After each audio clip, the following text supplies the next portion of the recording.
So we might ask the question then, whose task is it to bring the kingdom, representing God, to the rest of the world?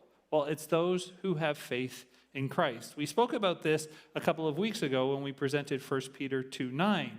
He establishes here that there is a new people, a people who are a chosen people, both Jew and Gentile, that are found in the book of Romans, or that are found in Rome. Peter describes them as a chosen people, a royal priesthood, a holy nation, and a people belonging to God.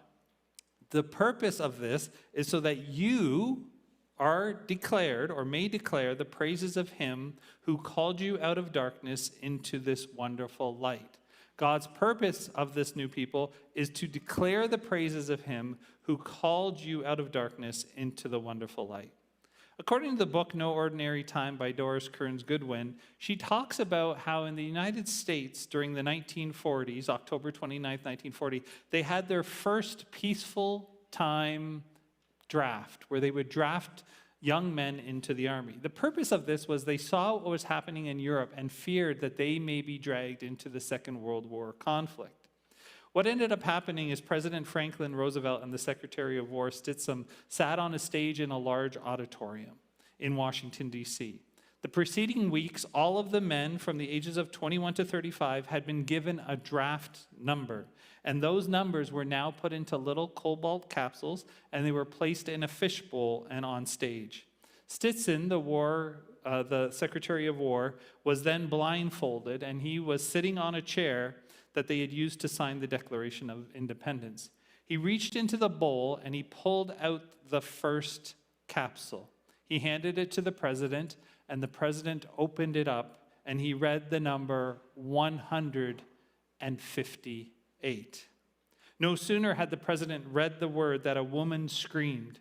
Seated in the middle of the crowded auditorium was a woman by the name of Mrs. Mildred Bell. She gasped. Her 21-year-old son, Harry, who was supposed to be married the following week, had held the number 158.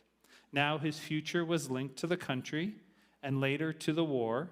Number 158 was held by 6,000 other registrants from all over the world, all over the nation of the United States. One gentleman, a welder by the name of Michael Thompson, who was a father of 3, his name was attached to number 158. Jack Clardy, who was a one-armed banjo player from Charlotte, North Carolina. There was an unemployed gentleman by the name of James Cody from Long Island. They were all connected to number 158. Some were pleased and proud to be drafted and to be the first number called. Others, they thought they'd maybe make the best of it, and still others were upset by their bad fortune. You see, God draws the numbers of those he saves. Before the beginning of the world, he knew who were going to be his chosen people. He has called us to be salt and light and ambassadors and priests to this world. There is no one who is a Christian who is without obligation to join the draft and be part of God's kingdom. We are to display the righteousness of God to this wicked world. We are to help the weak, to feed the hungry, to represent God, the living God, and to tell sinners about Jesus.